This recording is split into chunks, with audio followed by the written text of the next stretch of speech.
to deal with the African origins of civilization. And he's going to be one of the presenters at the conference. So we'll be joined by him in just a minute. We're broadcasting on our Facebook fan page, The African History Network, The African History Network, and our YouTube channel, Michael Imhotep, Imhotep. So you can follow us there. Also, turn on live notifications so you know when we go live. Welcome to the African History Network show. It is Thursday, April 21st, 2022. And we are live. Calling numbers 313-778-7600. 313-778-7600 is the call-in number if you have a question or comment.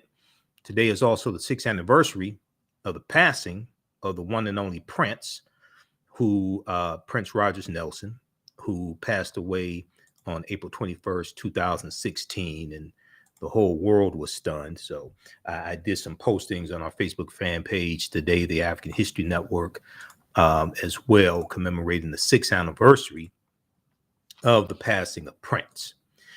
All right. So we're going to talk to Jabari here in just a second. Let me know when we have him on the line, Shakita.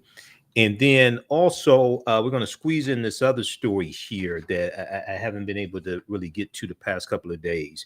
So a lot of people know that a federal judge overturned a federal judge struck down the policy from the CDC to extend the mask mandate on planes and trains and transit systems, etc. Okay. This was a federal judge that Donald Trump nominated. And she was deemed unfit to be a federal judge by the I think it was the American Bar Association. She was deemed unfit to be a federal judge. Okay, she's 33 years old, lifetime appointment.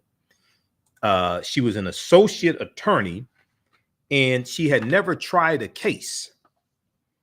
And she's making a ruling that impacts the lives of millions of people.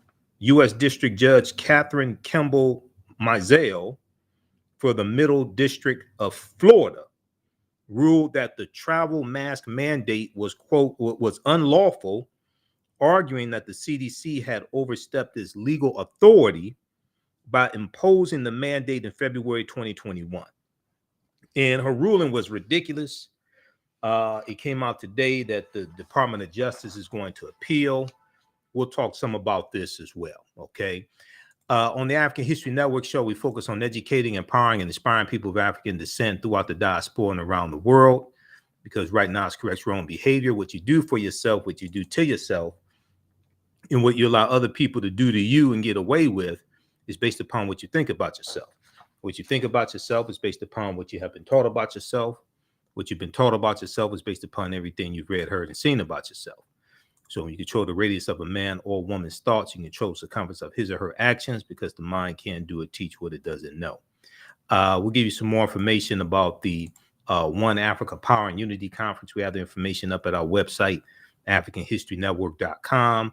Also, we'll let you know about our new online class that starts up on Saturday, April 23rd, Ancient Kemet, the Moors, and the Ma'afa, Understanding the Transatlantic Slave Trade, what they didn't teach you in school. Okay, do we have Jabari on the line? Now, Jabari Osaze has studied. You'll see him in the documentary Hidden Colors 5, and I've talked to Jabari. We've met in person previously at one of the conferences. I can't remember which one. He's a brilliant brother, brilliant historian, and we're going to talk some about the African origins of civilization, which is going to be his presentation at the One Africa Power and Unity Conference. Okay. All right. So let me pull this up here. All right. So Jabari Osaze has studied ancient Africa for over 30 years, focusing primarily on ancient Kemet or Egypt, focusing primarily on ancient Kemet, ancient Egyptian history and spirituality. Ancient Egyptian history and spirituality. Brother Osaze has led annual study tours to Egypt since 2002 in partnership. The Brother Osaze has led annual study tours to Egypt since 2002 in partnership with African Genesis Institute. He has toured Egypt over 20 times, more than 3,000 people seeking to uncover the wisdom and accomplishments of ancient Africans have taken these epic journeys.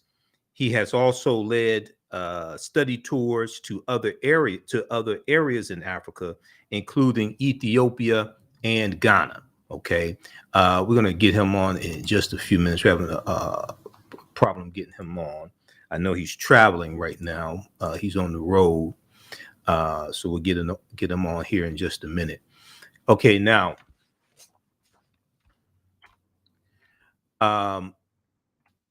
his popular monthly historical museum tours have included the world-renowned Egyptian and African collections of the Metropolitan Museum of Art, the Brooklyn Museum, the University of Pennsylvania, the University of Pennsylvania Museum of Archaeology and Anthropology, the Oriental Institute of the University of Chicago, and the Museum of Fine Arts in Boston, the Museum of Fine Arts in Boston. Okay, and just a second here. Let me check something here. Oh, okay. Let me see here. All right.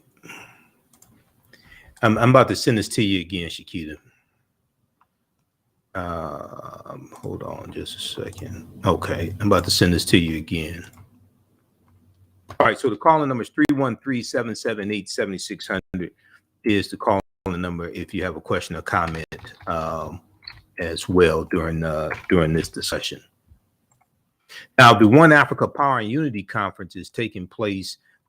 We have the information on our website also. It's taking place Saturday, April 30th and Sunday, May 1st at the Doubletree Hotel. Okay, and I'll be there as well. I'll be a vendor. I may be on one of the panel discussions.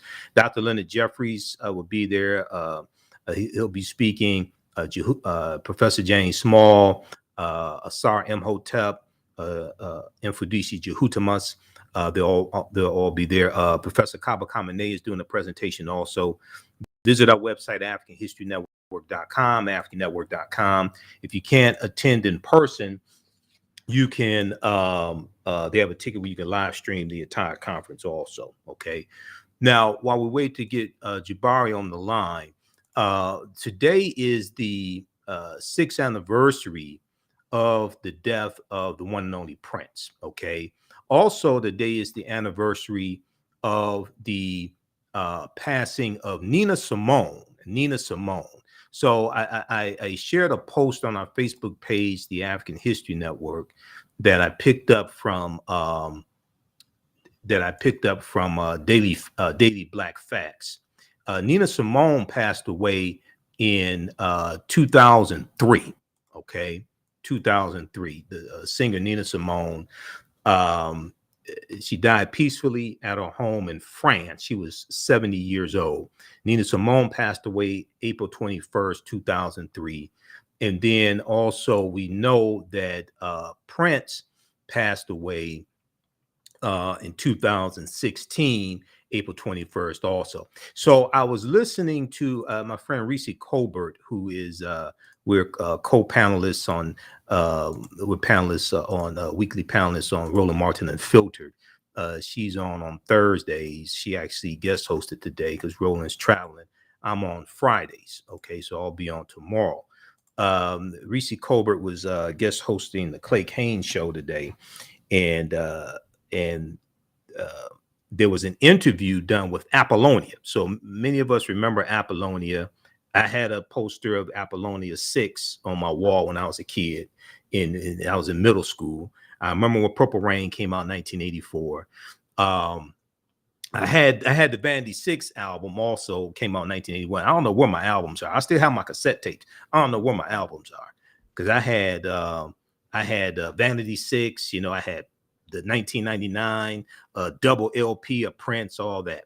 But I found out today in this interview, and we'll bring Jabari on in just a second. You can bring him on. I found out today that Apollonia co-wrote The Glamorous Life, that was Sheila E.'s debut song. Okay, she co-wrote that song. I didn't know that. Okay, I found that out today. I also found out that you know, when Apollonia came out, you know, a lot of us thought, okay, she's a light-skinned black girl. She's actually Mexican. She's not African American at all. She's actually Mexican.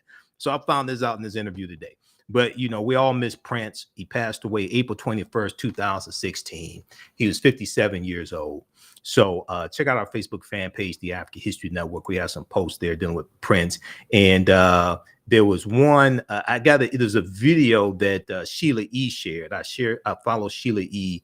on Instagram and Facebook. And I got to share this video of Prince performing that Sheila E. shared. Okay, we've got Jabari. Hotep Jabari Osaze. How you doing today, brother? Okay, do we have Jabari on? Ron had a tax problem he just couldn't handle on his own. We're going to commercial break. All right, stand by. We'll be back with Jabari in just a minute. Listen to the African History Network show. I'm Michael Imhotep. We'll be back in a few minutes. Stand by, everybody. How's everybody doing? Share this broadcast on your social media platforms. Invite your friends to tune in also.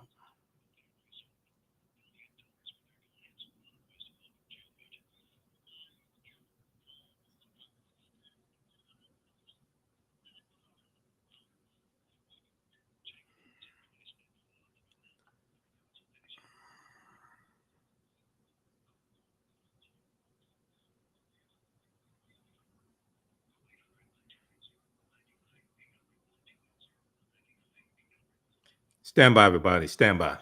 Back from break in 4 minutes.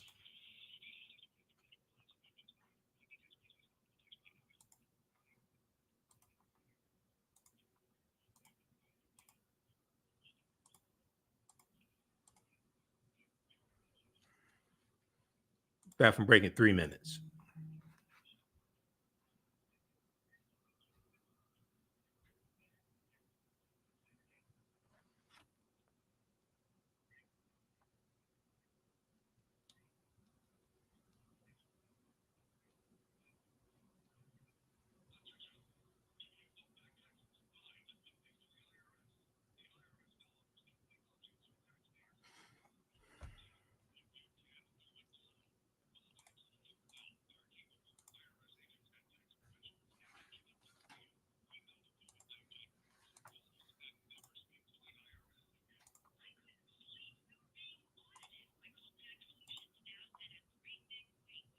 Back from break in 2 minutes, everybody. Stand by.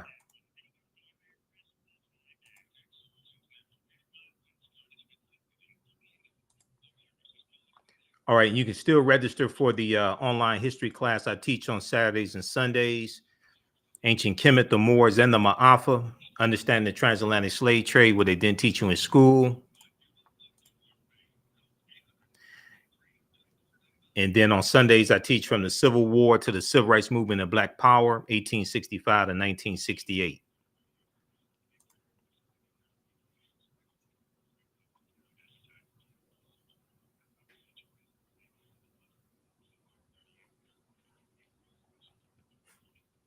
Back from break in 1 minute. Stand by.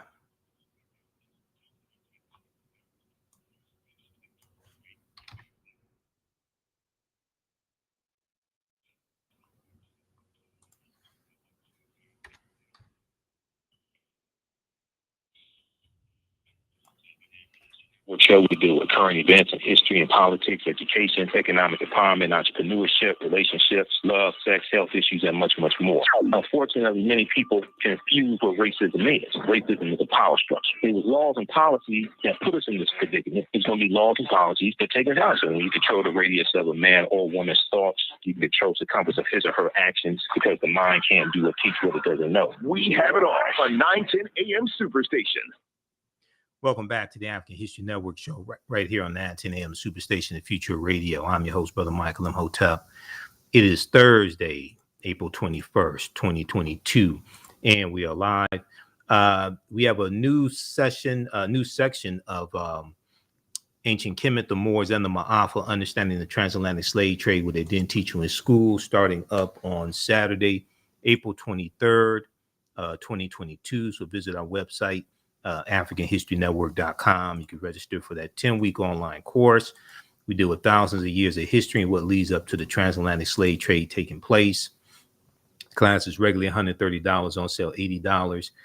Even after the course is over with, you'll still have access to the full class. You can go back and watch the full course. Okay, so visit our website, AfricanHistoryNetwork.com. That class is 2 p.m. to 4 p.m. Eastern Standard Time. Okay, do we have Jabari on the line? All right, I just texted Jabari, so we should be getting him on the line right now. And this Sunday, on the Sunday show, we should have Dr. Linda Jeffries back on, as well as Professor James Small. We're going to have Taki Grant, who's the executive producer of the film Hapi, and we'll also have Sister Felicia on as well. So we're going to have a jam-packed show this Sunday. Okay, now Sundays we're on 2 hours earlier. We're on Sundays 9 p.m. to 11 p.m. Eastern Standard Time, the African History Network show. Okay, so look out for the show Sunday. Okay, while we wait on Brother Jabari to come on, I want to go to this. I want to go to the second story here. There was a article I posted twice. It's on our Facebook fan page, The African History Network. This deals with the Bank of England revealing that they owned almost 600 slaves. Okay, and let me find this one here. This was an article from the Daily Mail. Bank of England discovers it owned 599 slaves in Grenada in the 1770s. Okay, claiming it was never directly involved in the slave trade. Okay, so this was a new development, and check out this article here from the Daily Mail. Now, this piece came out April 15th, 2022, from the Daily Mail. And when the article came out, I posted it then on our Facebook fan page, The African History Network. But I reposted it again today. So check this one out. Bank of England discovers it owned 599 slaves in Grenada in the 1770s, after claiming it was never directly involved in the slave trade. Put Jabari on, please. The Bank of England owned 599 slaves when it bought 2 plantations in the 1770s. The revelation came to light in research after the 2020 Black Lives Matter protest. A new exhibition showcases the bank's links to slavery as it acknowledges the past. Okay, so we want to welcome to the African History Network show for the first time Jabari Osaze. Hotep, brother, how you doing today? How are you? Oh, I'm all right, man. I'm all right. I know. Can you hear me? Hotep. Yeah, I can hear you. I can hear you, brother. All right. I know you were traveling when I talked to you about 45 minutes ago, man. I know you're on the road, so hopefully you're stationary by now. Yes. Okay. I am stationary. Thank you. All right, excellent. Well, look, you are one of the esteemed presenters who are going to be here in Detroit for the One Africa Power and Unity Conference coming up April 30th and Saturday, April 30th, and Sunday, May 1st. And your presentation is on the African origins of civilization, and you talk about the link to Dr. Shankat Diop or Diop. So give us a synopsis of what you're going to talk about. Yes. Well, first, let me say peace to your entire audience, to the family. Oh, thank you. I have really been, it's my honor to be here because I know the important work that our dear brother Michael Imhotep has been doing for such a long period of time. So thanks. I'm really honored to be here. I'm going to say that one of the most important individuals that our community has spawned, that our nation, that our people has spawned, is the incredible ancestor, Dr. Sheikh Anta Diop. Yes. And his monumental work, The African Origin of Civilization, is really the impetus for the presentation I'll be doing. I'm really excited to come to Detroit and do this presentation that will really look at the African legacy from two different vantage points. First, we're going to tell the story that some folks might be familiar with, the story of how Africans actually peopled the world. Okay. And as we tell that story, Brother Michael, we're going to actually talk a bit about those Europeans that attempted to misrepresent the reality that every person on the planet is the descendant of an African mother. Okay. And then the second half, we're going to go into the part that is even more controversial and less known. We're going to talk about how Africans gave civilization, not just humanity in terms of the very DNA, but also the civilization will be the second part. How did Africans give all of the most important aspects of modern society to the world? Mathematics, science, architecture, engineering, and of course, yes, spirituality. Right. And so it's a two-part lecture, and I'm really, really excited that I'll get a chance to bring it to the Detroit family. Okay, so let's look at this a little bit here. So when you talk about African, so how far back are you going in the history, and do you deal with the ancient African presence in the Americas at all either? We know our brother Dr. David Imhotep he has two books out now. The first one, The First Americans Were Africans, Documented Evidence, came out in 2010. And his second one, The First Americans Were Africans, Revised, came out, I think it was late last year. So how do you deal with the African presence in the Americas at all, the ancient African presence? Just curious. To be very honest, I simply touch on it briefly. Okay. I know it's a lot to cover in a workshop. I know there's a lot to cover in a workshop. There's a whole lot to cover. Yes. And I think that we really do need to talk more about how Africans peopled the world, because that is certainly a really important topic. I often say to my students that if people are anywhere, it's because Africans went there. Right. And so it is of critical importance for us to acknowledge just how far and wide Africans journeyed. But this particular lecture will really start several million years ago. It'll talk about Dinknesh, that the Europeans called Lucy. Right. We'll talk about Argi, and we'll come forward. We'll talk about those beings that were early human, recent descendants, not necessarily the Homo sapien sapien, but then we'll come forward into Homo sapien sapien, because one of the things that we realized that some of those European, and I wish you could see my air quotes, Brother Imhotep, scholars did, is that they tried to say that, yes, Africans were the first people on the planet, but we were primitive. And so that's part of what we do. Those they Western try to scholars. create their own separate, pristine origin. In fact, even when we use the word Caucasian, we are referencing the idea that the European is actually the primary human being, and that the quote-unquote African and quote-unquote Oriental actually devolved from them. We think that we're being polite by calling people Caucasian. In actuality, that term should be removed from our lexicon. Yeah, so we're really going to... Go ahead. I'm sorry, Brother Imhotep. Go ahead. Go ahead.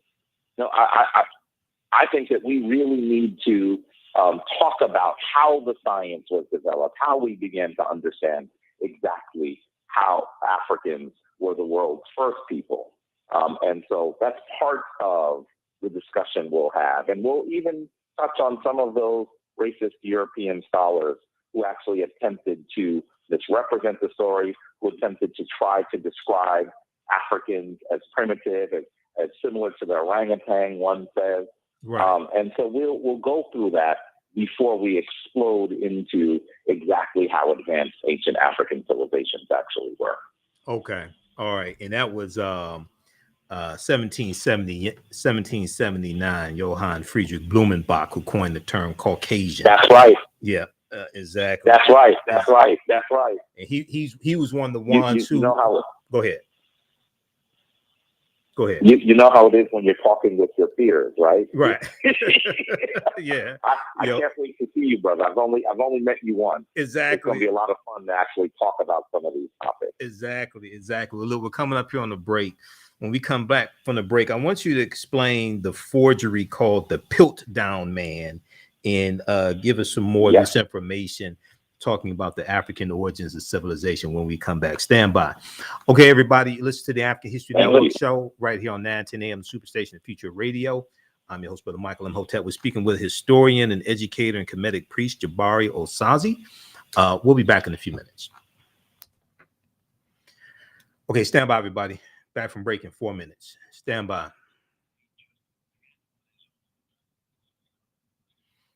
Share this broadcasting on social media platforms.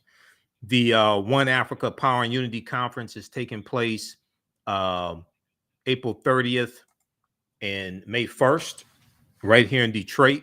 If you can't make it, you can stream it from around the world. Visit our website, AfricanHistoryNetwork.com, AfricanHistoryNetwork.com. We have the information there. And then also you can, we're going to post a link here again for you as well. You can register there also. You can come attend in person, or you can live stream from around the world. So let me go to this here. Back from break in 3 minutes.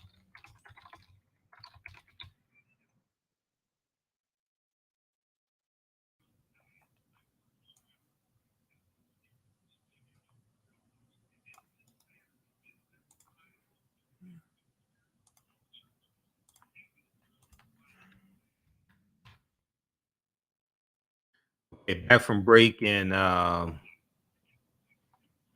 2 minutes. Stand by. Okay, if you like this type of information, you can support the African History Network, $ the AHN show through Cash App, $ the AHN show through Cash App, also through PayPal, paypal.me/the AHN show. Stand by. This helps us keep doing the research, stay on the air, keep broadcasting, pay some of the bills.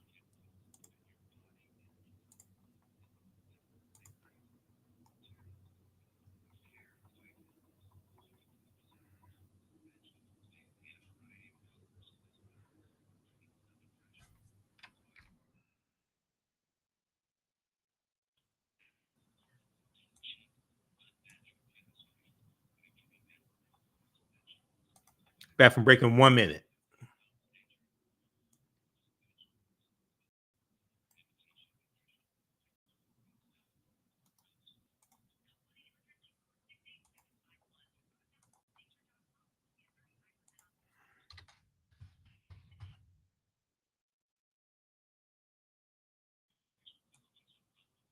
Back from break in 1 minute.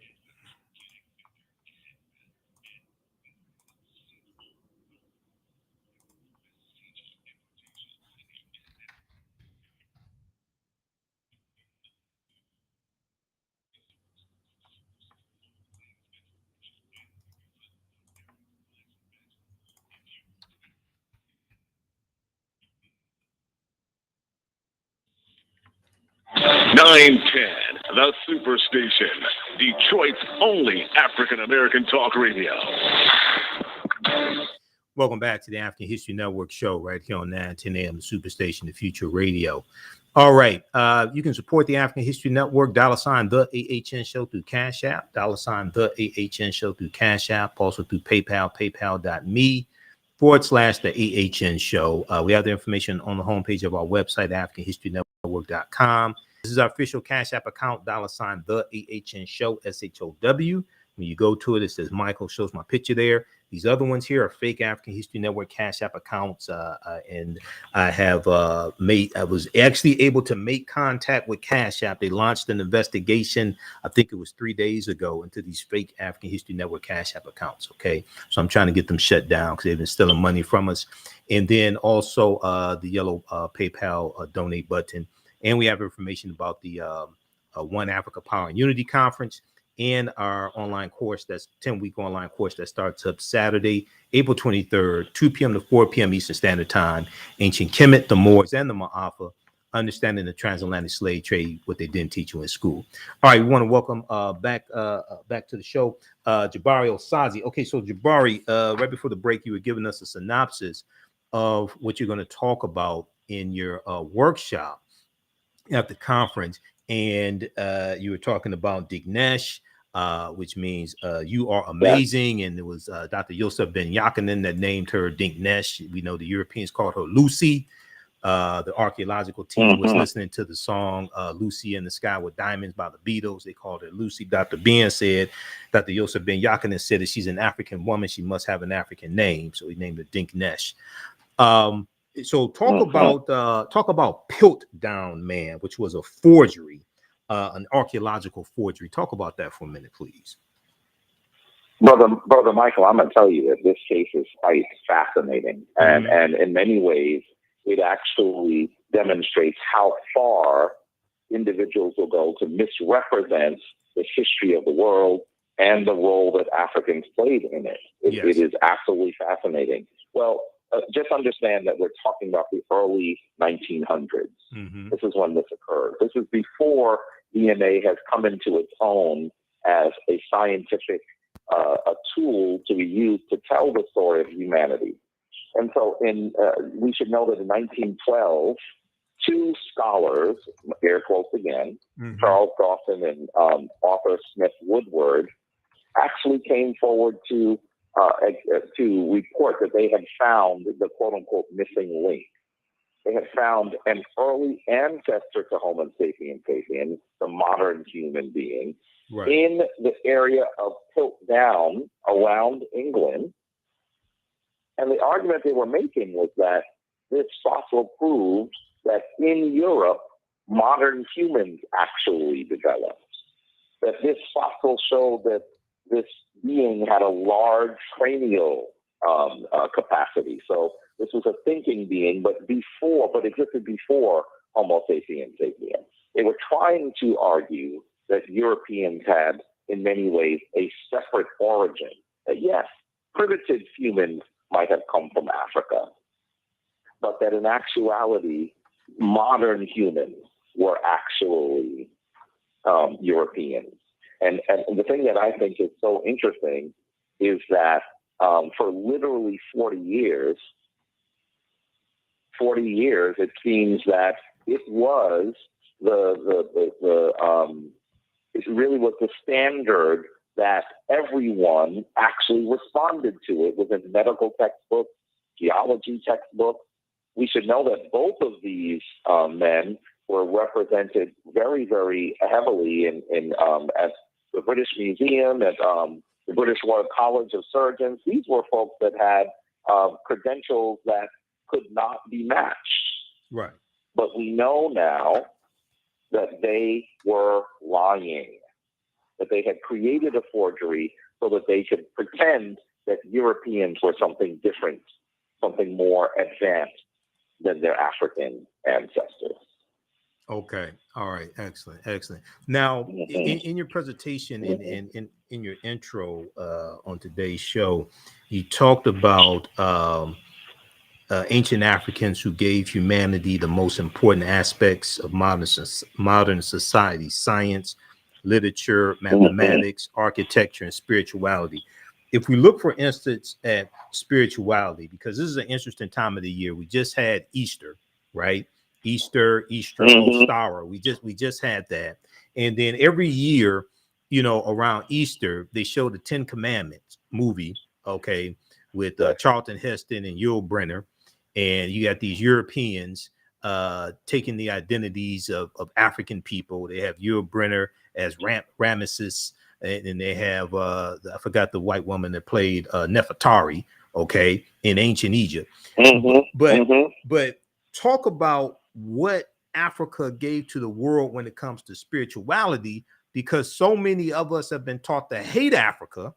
Part of it has to do with that. That's right. Part of it has to do with the 10 Commandments and the Exodus story and all that stuff. But talk about what Africa gave to the world as far as spirituality. This is a really important question, Brother Michael, because Africans who were enslaved in so many places around the world and were dealing with the scourge of colonialism on the continent have destroyed their chains. We destroyed our chains. We are no longer enslaved people. But I think that one of the things that we must seriously analyze is whether we're truly free spiritually.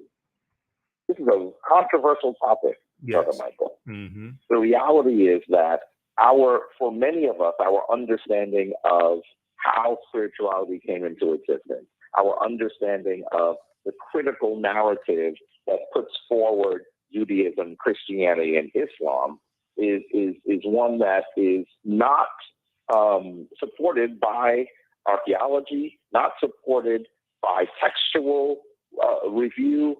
The reality is that Africans, particularly those Africans in the Nile Valley, the Hapi Valley region, actually put forward the concept that would become Judaism, Christianity, and Islam. And I'm going to tell you, Brother Michael, when I say this, this is when folks like you and I'm talking about our people, come on the attack.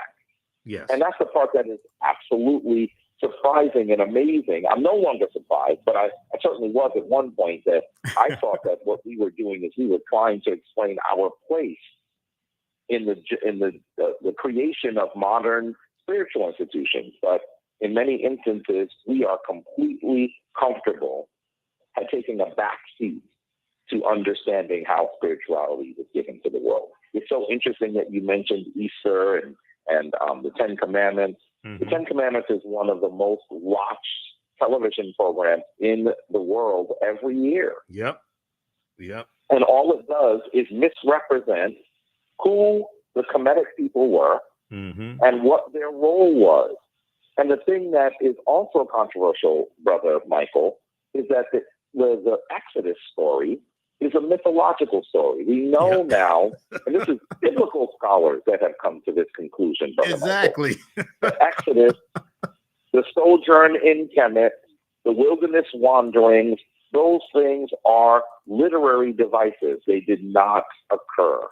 So talk about literary devices. Talk about literary devices. Talk about that, because so many of our people have been taught to take the Bible literally, and the Bible is written in about 80% of the Bible is written in allegory, hyperbole, metaphor, and parables. Okay, so talk about literal devices. Explain that, please. One of the things that we see occur is that the Bible and even the Torah, the earlier Jewish texts, have borrowed heavily from other texts that existed in the area of the Mediterranean that Europeans would like to call the Near East. Right.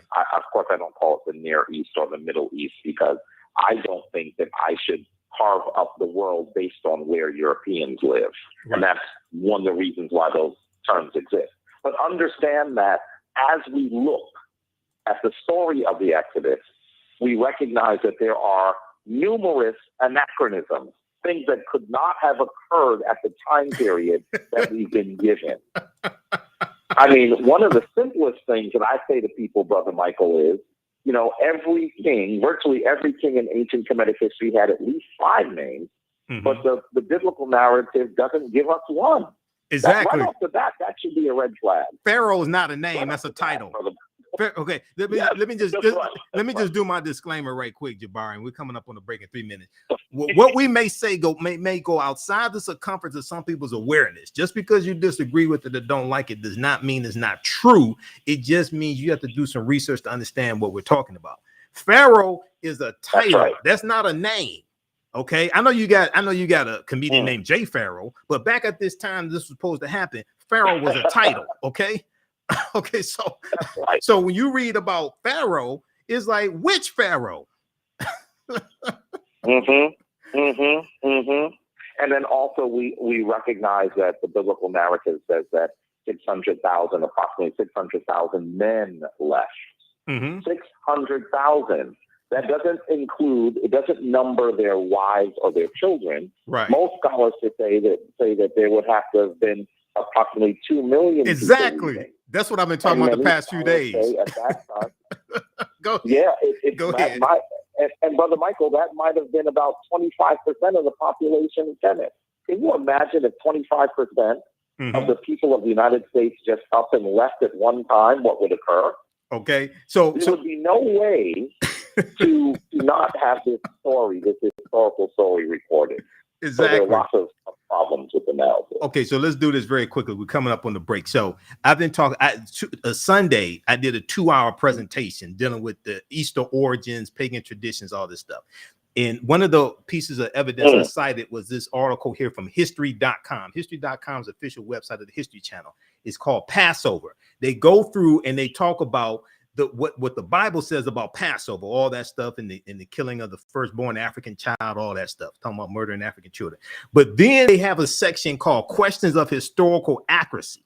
Okay. And in this section, it says for centuries, scholars have been debating the details and historical merit of the events commemorated during the Passover holiday. Okay.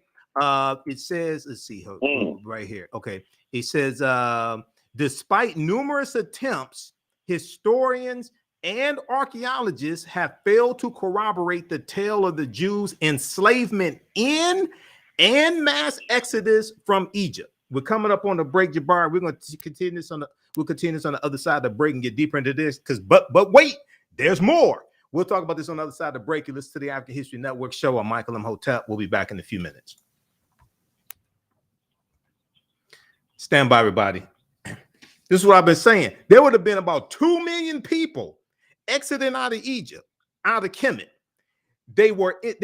According to the Bible, it says they wandered in the wilderness, in the desert for 40 years. What did they eat in the desert for 40 years? Where did they get water for 40 years for 2 million people?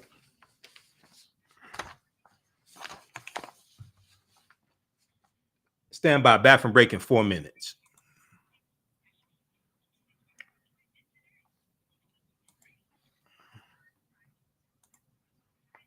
These are good questions to ask your pastor on Sunday. And ask your minister, ask your pastor on Sunday. They say, wait a second, hold on. Pastor, this doesn't make any sense.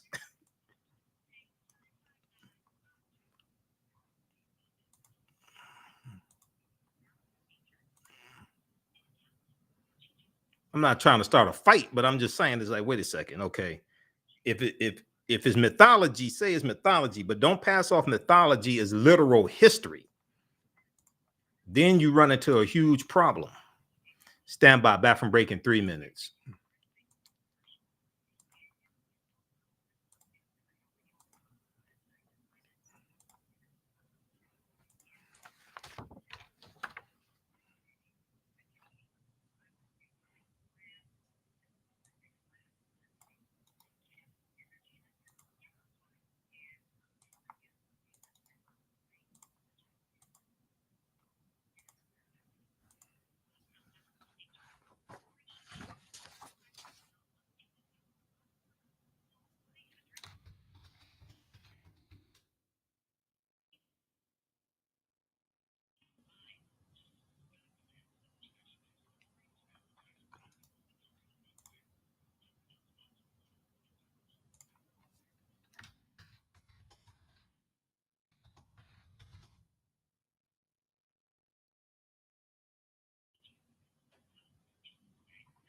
Back from break in 1 minute.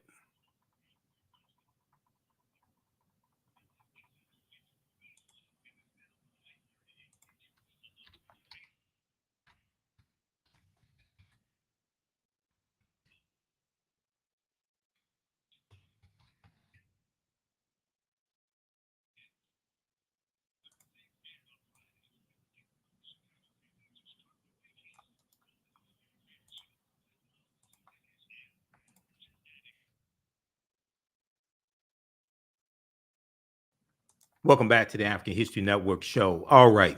We're speaking with historian and educator and Kemetic priest Jabari Osaze.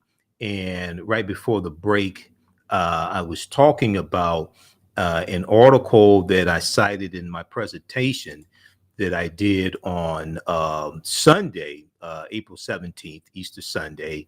And this deals with Passover. We're talking about Easter. This deals with Passover, and it talks about the historical accuracy or lack of historical accuracy of the Exodus story. Okay. And then it also goes on to say, Jabari, and I'm gonna let you comment on this as well. It also goes on to say, although the ancient Egyptians, the ancient Kemetic people kept thorough records, no mention is made of an Israelite community within their midst or any calamities resembling the 10 biblical plagues. There is also no evidence of large encampments in the Sinai Peninsula, the fabled site of the Jews wandering, or any sudden fluctuation in Israel's archaeological record that would indicate the departure and then return of a large population. Not to mention, what did they eat? They were supposed to be in the desert for 40 years. So what did 2 million people eat in the desert for 40 years? And where did they get water from for 40 years? 2 million people in the desert. Go ahead, brother. Well, brother, the other thing is they actually decided to take all their garbage with them. Because, folks have been looking for this for literally the last 200 years, and they found nothing. I often use a very simple quote by a biblical scholar by the name of Baruch Halpern. It's a controversial quote. He says, the actual evidence concerning the Exodus resembles the evidence for the unicorn. Okay, repeat that again. Repeat that again. So he says, the actual evidence concerning the Exodus resembles the evidence for the unicorn. Okay. This is Baruch Halpern. Okay. So he actually wants us to understand that we don't have archaeological evidence. We don't have scientific evidence. We don't have extra biblical textual evidence. This is a mythological story. Right. And I really do think that one of the things that we should also recognize, and this is what I heard you say, Brother Michael, a moment ago, is that this entire narrative celebrates the murder of African children. Yep. We have to recognize that this is a mythological story. If you want to try to take some of the moral lessons from the story of a group of people who do great battle against a great power and what they must do, I'll be with you all day, Brother Michael. But when you try to make this a historical narrative, and you're talking about evil African rulers and murdered African innocents, you're going to have to run into me, an African historian, for its veracity. And that's the challenge that I think that we have. And it sounds like you and I have been ringing the same bell right. for a while. And it's one that means, there are folks that get death threats for saying the things that we've just said. I know I've gotten that. And the reality is all we're trying to do is accurately describe the history of ancient Africa. That's all we're trying to do. And get people to think. If you want to be a Christian, I'm not saying don't be a Christian. I'm saying think. Okay? That's right. We have to separate mythology from world history. Religious literature, world history and religious literature are not the same thing. And what's confusing to many people, Brother Jabari, that don't study history is they hear about events that are supposed to have taken place in countries or regions that actually exist. Egypt, Israel, things like this. Okay, so they say, okay, I can find that on the map. Okay, so they think that, okay, everything that's stacked on top of that story must be true. It's like, wait a second, hold on. It's just like the story of Genesis, and they talk about Adam and Eve being forbidden to eat from the tree of knowledge because you would become likened unto a god. It's like, wait a second, when you understand African history and culture and spirituality, you're supposed to raise your conscious level to understand the power of God that exists inside of you. You're supposed to obtain knowledge. That's right, brother. You're supposed to eat from the tree of knowledge, not the tree of stupidity. That you are the divine vessel. Yeah, we're God having a human experience. That comes from African cosmology. Right. All right, brother. We're running out of time here. We only got a couple minutes left. Go ahead and let people know how they can get in contact with you. I know you do consulting, different things like that. Give people your website, social media, all of that information. That's right. Well, there are lots of ways for you to get in touch with me. I'm the chief priest of the Shrine of Ma'at. Okay. So if you go to Shrine of Ma'at, Ma'at spelled M-A-A-T, shrineofma'at.org, you'll get access to me. Okay, shrineofma'at.org. Give us the website. .org. Yes. Okay. That's .org. Okay. And for my lectures and my courses, you can get access to those to SaNeter for Ma'at. Ma'at being spelled M-A-A-T as in Tom.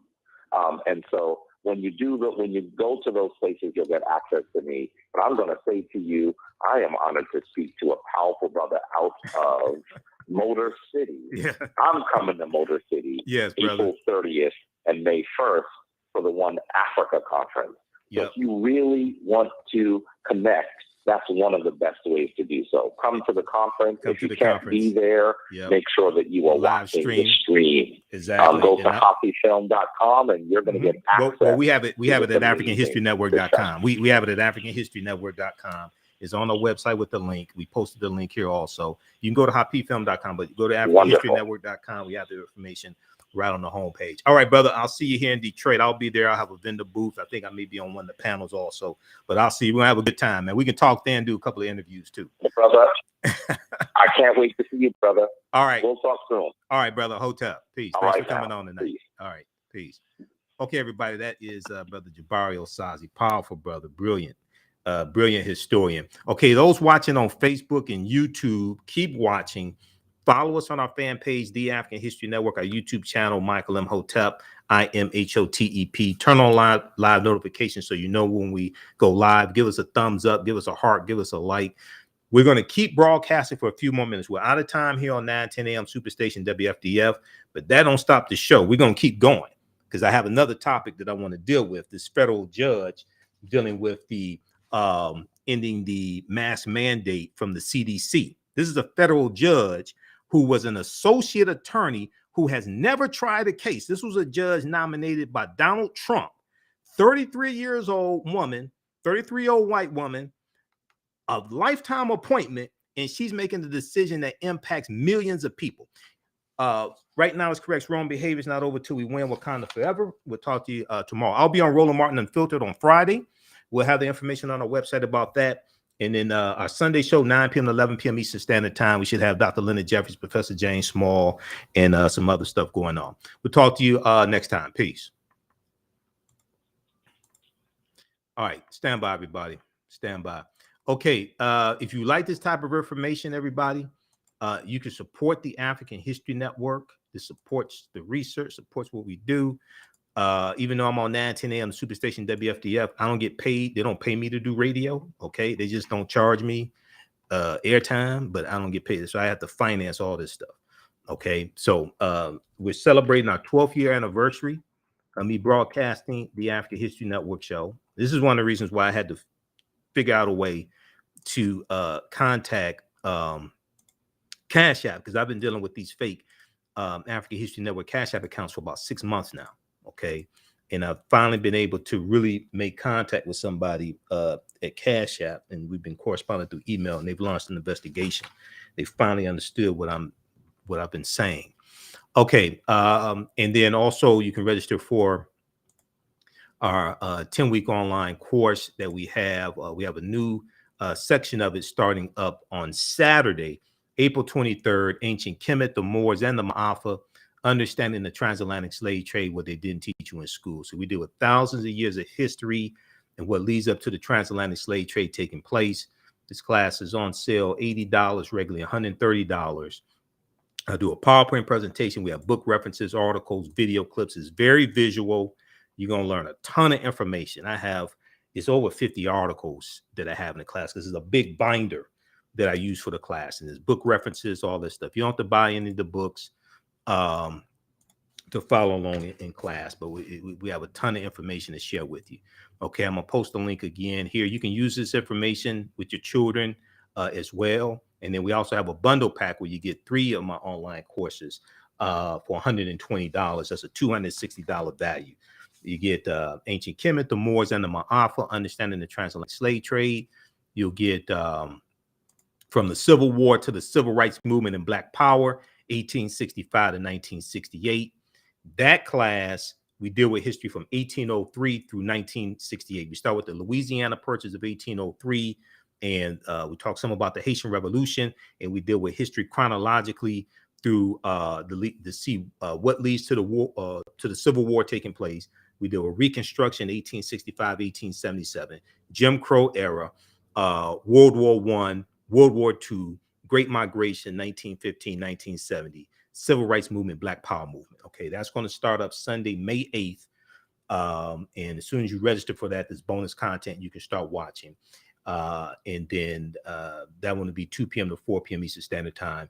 And then also you'll get in the bundle pack, Great African Women in History, the Mothers of Civilization. We have a couple more sessions that I'm adding to this course here also. Great African Women, the Mothers of Civilization, that where we deal with some well-known and not so well-known African women in our history. So if you go to our website, AfricanHistoryNetwork.com, right here for the link, it has it for the bundle pack. It's on sale $120. That's a 200. Was more two. It's like a $285 value actually, because I threw in a third course. Okay, if you've taken any of my online classes in the past, email me at AHNShow@AfricanHistoryNetwork.com. AHNShow@AfricanHistoryNetwork.com. You get a 50% discount on the courses. Okay, if you're taking any of my online classes, I've been teaching the online classes since 2017. You're taking them anytime, email me at AHNShow. You get a 50% discount. Okay, I want to go to this next story here. And I wanted to talk about it a couple of nights ago, but we've been so busy and we've had so many interviews. I didn't get a chance to get to this one here. Okay, so there's a article from, there was one article that I saw from New York Times, and also there's one from NBC News. Let me see. The one from NBC News is this one here. Let's pull this up. And there's a clip I want to go to also. Okay, Justice Department appeals ruling lifting transit mask mandate after CDC request. Okay, Justice Department appeals ruling lifting transit mask mandate after CDC request. The CDC said Center for Disease Control said on Wednesday, at this time, an order requiring making the indoor transportation corridor remains necessary for the public health. At this time, an order requiring masking in the indoor transportation corridor remains necessary for the public health. Now, this is an example of how elections have consequences and what happens when you have a simple Simon-ass person like Donald Trump as president, because the federal judge who made this ruling that puts the lives of millions of people in jeopardy was nominated by dumbass Donald Trump, and she's a member of the Federalist Society. Okay, so this is what I was warning people about in 2016 leading up to the election, and people thought it was just about an election between one person and another person. No, it's not. No, the Trump supporters said this is about the Supreme Court. They said this is election is about the Supreme Court and the federal bench. And Donald Trump got 226 federal judges confirmed, which is a lifetime appointment. All right, and I want to pull up this other article here from the New York Times. We have the live updates from the New York Times also. I want to pull this up as well. All right, let's look at this here.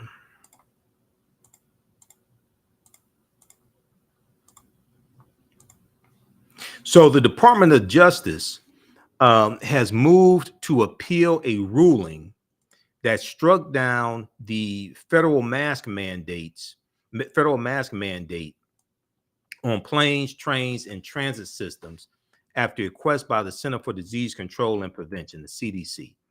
The CDC said in a statement on Wednesday that at this time, an order requiring masking in the indoor transportation corridor remains necessary for the public health, adding that it has asked the Justice Department to proceed with an appeal.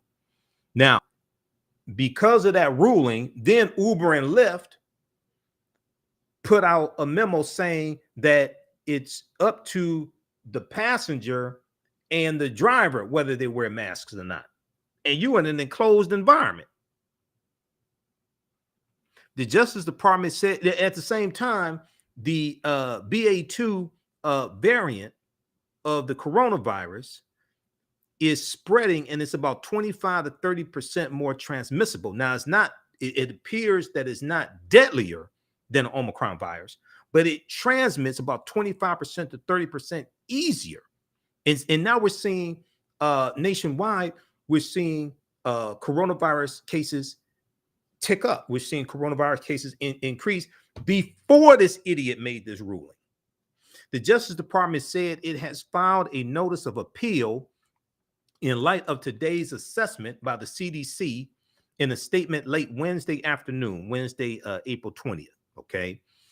The Justice Department has not asked the appeals court to block the judge's order that the federal mask mandate on transit systems, meaning passengers will be able to continue traveling maskless while the decision is litigated.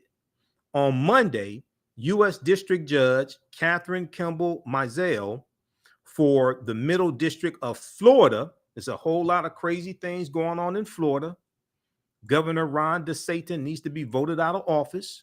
Okay. And then they just dismantled a black district in Florida as well, on top of all this other stuff, on top of the woke bill, on top of going after Disney, on top of all this stuff. They just dismantled a black congressional district also in Florida as well. And Ron DeSantis wants to run for president. This is why I told people in Florida it was in 2018 when Andrew Gillum was running. I said, dude, you got to vote for Andrew Gillum in Florida. And it was some woke ass people who said, oh, Andrew Gillum doesn't have a black agenda, but Ron DeSantis has a black agenda. He has an anti-black agenda. And an anti-black agenda is worse than not having a black agenda. Ron DeSantis has an anti-black agenda. And people were so busy trying to be woke, they didn't realize it. They didn't see it. I was warning them about Ron DeSantis then. So on Monday, U.S. District Judge Catherine Kimball Mizell, who was nominated to the federal bench by Donald Trump, ruled that the travel mask mandate was unlawful, arguing that the CDC has overstepped its legal authority by imposing the mandate in February 2021. The mandate, which was rolled out to combat the COVID-19 pandemic, had recently been extended to May 3rd before it was struck down. Okay, have been recently extended to May 3rd before it was struck down. Now, the Justice Department announced earlier this week that it would appeal the ruling if the CDC decides that masks are still required on public transportation. Quote, as we have said before, wearing masks is most beneficial in crowded or poorly ventilated locations, such as the transportation corridor. When people wear a well-fitting mask or respirator, like a KN95 mask or respirator, over their nose and mouth in indoor travel or public transportation settings, they protect themselves and those around them, including those who are immunocompromised or not yet vaccine eligible, and help keep travel and public transportation safer for everyone. Now, numbers were already ticking up because of the new variant. Now you're going to see a big increase. And also with people traveling, anytime you come off of a holiday, so people are traveling for the Easter holiday, anytime you come off of a holiday, okay, and it's a big holiday and people are traveling, flying, things like this, we always see an uptick in new cases probably about 2 weeks, a week to 2 weeks after that travel. And then also you have this is right around the time of spring break as well. So because of the ruling, the White House said the Transportation Security Administration, TSA, will no longer enforce masks on public transportation and in transportation hubs. Several airlines, including United, Delta, and American, have since issued statements saying masks are now optional. White House Press Secretary Jen Psaki told reporters during a news conference Wednesday that the Biden administration is, quote, deferring to the CDC on what they believe is needed at this point. Okay. The CDC, extended the mandate, quote, because they felt they needed to take a look at the data, given that we've seen a rise in cases, Jen Psaki said, noting that the Justice Department had signaled it would appeal the judge's decision in an effort to empower the CDC during the public health crisis. Okay, now this is a clip that I want to go to. Now, this first clip, let me see here. We've got there was one from The Last Word with Lawrence O'Donnell. There's a couple of clips I'm going to squeeze in here. Okay, let's go to this one here from April 18th, NBC Nightly News. This was Monday, okay, because it was Monday that this ruling came down. So let me cue this up here. And then I want to play a clip from The Last Word with Lawrence O'Donnell, because he dealt with this on his show also. Okay, now the agency extended the mandate because they felt they needed to take a look at the data, given that we've seen a rise in cases. Jen Psaki said, noting that the Justice Department had signaled it would appeal the judge's decision in an effort to empower the CDC during the public health crisis. Quote, we want to preserve the authority for the CDC to have in the future. So check out this article here from NBC.com. Justice Department appeals ruling lifting mask mandate. Okay. Now, if we look at this, if we look at these updates here from, I want to go to this here from New York Times. And okay, I want to start this at the beginning. Okay. If we look at this here from the New York Times, the live updates, let's go to this one here. Okay, a federal judge struck down the mask mandate for planes and public transit. The nation's largest airlines dropped the requirement within hours of the ruling, but New York's MTA said its mass transit authority said its passengers must still wear a mask for now. So there's also been confusion at airports dealing with also city mandates as well. Well, if we look at this very quickly here, federal judge struck down the mask mandate for planes and public transit. The federal judge in Florida struck down the mask requirements on planes, trains, buses, and other transportation on Monday, less than a week after the Centers for Disease Control and Prevention had extended it through May 3rd. Okay, so like 2 more weeks. The ruling left it up to individual airlines and local transit agencies to decide what to do. And by late Monday, the nation's largest airlines had dropped their mask requirements for domestic flights. Now, keep in mind, just a couple months ago, you had a lot of cancellations of flights. 2 or 3 months ago, you had a lot of cancellations of flights. And some of the airlines are still short employees because they've been out sick with COVID-19, or they quit because of the stresses of working in the airlines industry, dealing with COVID. People caught COVID, decided to quit, things like this. Now you're going to remove the mask mandate. And a lot of the airlines are already short-staffed. The Amtrak rail system said passengers and employees would no longer need to wear masks.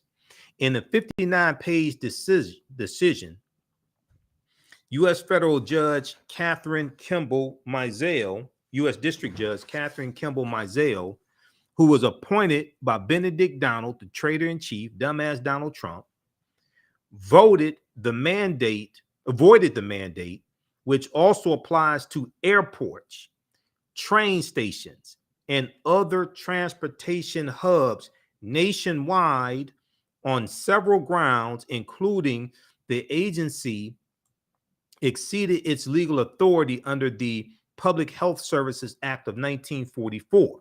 The Public Health Services Act of 1944. Because of the ruling, the masking order was not in effect for the time being, and TSA would not enforce it, a Biden administration official said on Monday evening. Okay, so TSA is not enforcing the mask mandate. I want to go to this clip here from NBC Nightly News. Let's go to this. This is from Monday, April 18th. Hold on. Rule that the government cannot enforce the mask at home. News about the future of those mask mandates. A federal judge in Florida ruled that the government cannot enforce the mask mandate on planes and other public transit, ending a rule that's been in place for 14 months. And already some airlines are dropping their mask requirements on board. Let's bring in Pete Williams. Pete, what did the judge say? Well, this came in a lawsuit filed by a conservative group and two women who said wearing a face mask caused them anxiety and panic attacks. The judge said the CDC did not have the legal authority to impose the mask mandate and that the government broke the law by doing it without first seeking public comment. Federal Judge Catherine Kimball Mizell, a Trump appointee, said she had to make her ruling apply nationwide, writing, "How is the ride-sharing driver, flight attendant, or bus driver to know that somebody is a plaintiff to this lawsuit with permission to enter mask-free?" So she struck the mandate down, Lester. So what is the immediate effect, Pete, for someone that's going to catch a train right now or heading to the airport? Well, the mandate tonight is all but dead. The administration says it's considering its options, but TSA is notifying airlines and other mass transit systems that it is not now in effect, and at least two airlines are saying tonight that they will no longer require face masks. The current mandate was to expire in 2 weeks anyway. Even so, CDC still recommends wearing one in crowded places. Okay, yeah, it's common sense. You definitely wear one in crowded places. Problem is, a lot of people don't have common sense. Okay, now I want to go to this other clip here. This is from The Last Word with Lawrence O'Donnell. Trump as a federal judge. CDC mask rule nixed by Trump-picked judge. Okay, and let's just cue up this. They gotta play this ad.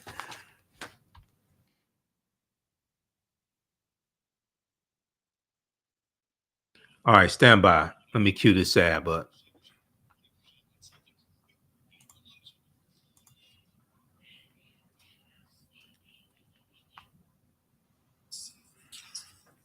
Okay, let's go to this clip here. And Lawrence O'Donnell speaking with former U.S. Senator Claire McCaskill, Democrat from Missouri, and also Eugene Robinson, who's an opinion writer for the Washington Post. Let's go to the second clip.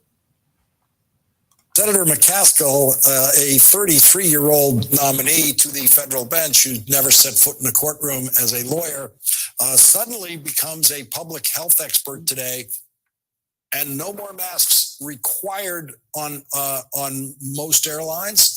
Some airlines have the right to maintain that rule if they want to, and we all personally have the right to wear masks, as I will be on any future airline flights, just when I was getting used to going back to the airport. This shows you once again the importance of having that power to appoint federal judges. Yeah, elections really do matter. They matter in big ways and small ways. And I think the qualification that this very young woman had was that the same year she graduated from law school, which was a mere 8 years before she was given a lifetime appointment to the federal bench, she also joined the Federalist Society. So she was young, she was Federalist Society, therefore she could become a judge. And I was startled by the language in this opinion, where without sourcing, she makes these pronouncements about the good that masks do or don't do, when she obviously is clueless. And the vast majority of scientific evidence is masks have saved millions of lives over the last 2.5 years. Gene Robinson, this was basically Donald Trump as a federal judge today. Yeah, it absolutely reads like Donald Trump as a federal judge, just making these sometimes non sequitur pronouncements that are not based on any discernible fact, or not referenced, no facts referenced at least, in making these conclusions. And, you know, as you said, elections matter. Only the 2020 election, the Republican Party decided it didn't matter, right? And so even though Donald Trump had lost and was trying to illegally, unconstitutionally, to overturn the result, his party went ahead and on a party line vote confirmed a judge he had nominated who was rated not qualified. And I wonder, I mean, Claire could tell me, but I really wonder if that would have happened in the before times. When there was some order and stability to our political system. Okay, so that's from that's a clip from The Last Word, MSNBC, Monday, April 18th. So U.S. District Judge Catherine Kimball, who's 33 years old, federal judge, lifetime appointment. Okay, and Donald Trump, with the help of Mitch McConnell, who was Senate Majority Leader, reshaped the federal bench. Trump got 1/4 of the federal judges confirmed. He got 226 federal judges confirmed.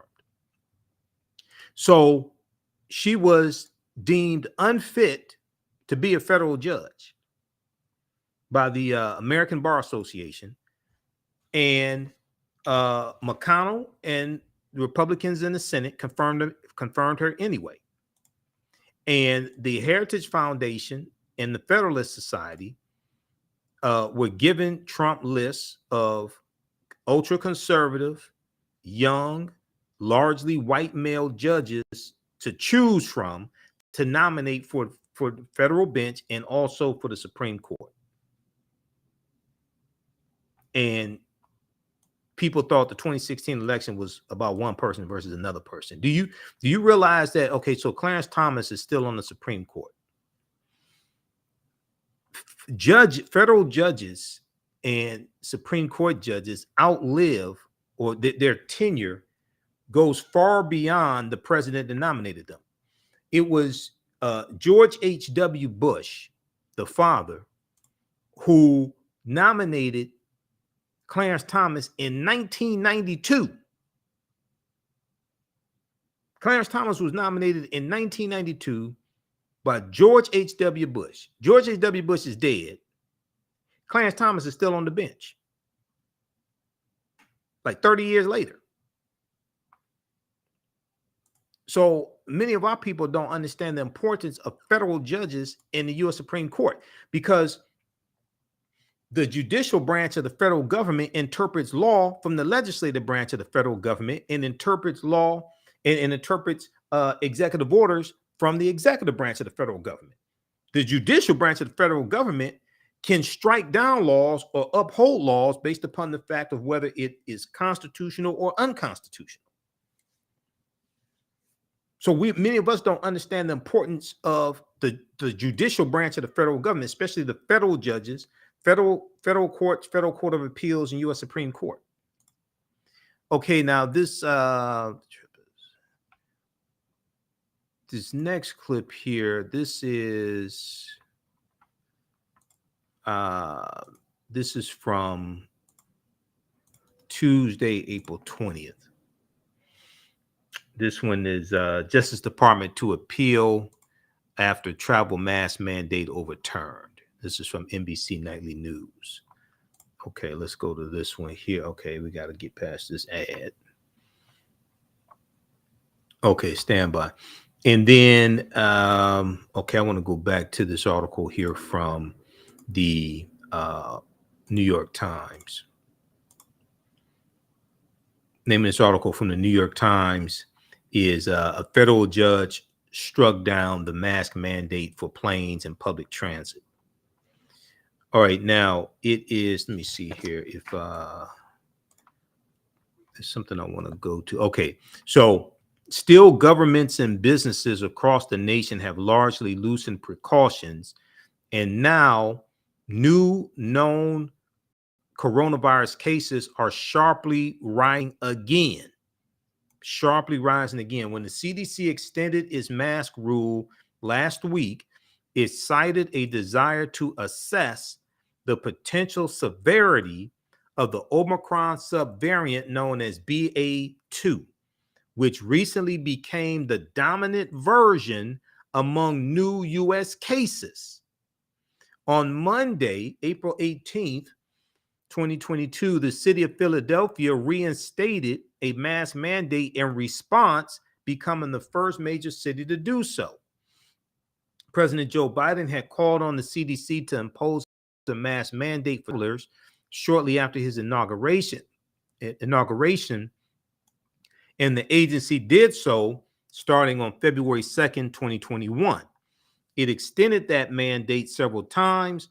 In July 2021, the Health Freedom Defense Fund, a Wyoming-based advocacy group, filed a lawsuit challenging the legality of the mandate. In a statement, the group called the ruling a victory for basic American liberty and the rule of law. No, it's not. Because these are some of the same people who are probably trying to pass voter restriction bills as well. And so all these people are connected together.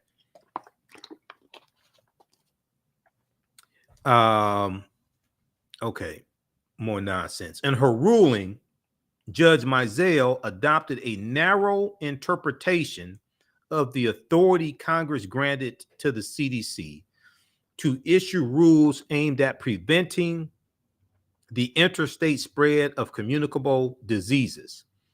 The law says the agency may take such measures as it deems necessary and provides a list of examples like sanitation. The Judge Catherine Kimball Mizell, wrote that this power was limited to things like cleaning property. This is what this fool wrote, who the American Bar Association said was unfit to be a federal judge, and the Grim Reaper, Mitch McConnell, and the traitors Republicans in the Senate voted to confirm her anyway to a lifetime appointment as a federal judge. This dumbass wrote that this power, okay, was limited to things like cleaning property, not requiring people to take hygienic steps. Quote, if Congress intended this definition, the power bestowed on the CDC would be breathtaking, she wrote. This fool has never tried a case before. And these dumbasses confirmed her anyway.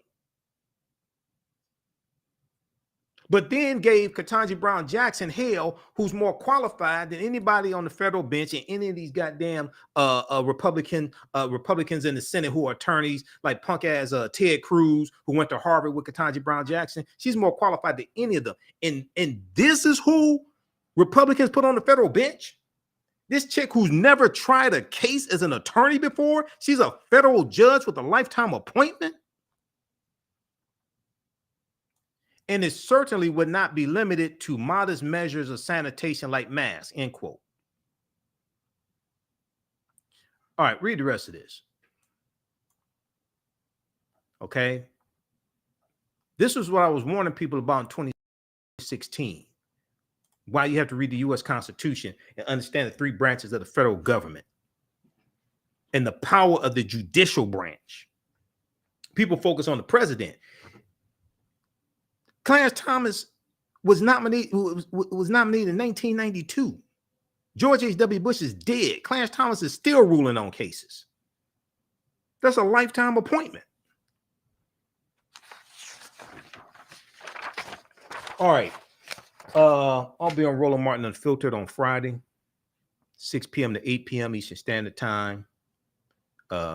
Watch on Roland S. Martin on Facebook and YouTube. Download the Black Star Media app. You can watch there as well. Support the African History Network. Give us a thumbs up, give us a heart, give us a like on this broadcast. Support the African History Network. $, TheAHNShow through Cash App, also through PayPal, paypal.me/TheAHNShow. This helps us keep doing the research, pay the bills, stay on the air, keep broadcasting. All right. And then you can register for my online history class we have starting up on Saturday, April 23rd, 2 p.m. to 4 p.m. Eastern Standard Time. Class number 1 starts up Ancient Kemet, the Moors, and the Ma'afa, Understanding the Transatlantic Slave Trade, what they didn't teach you in school.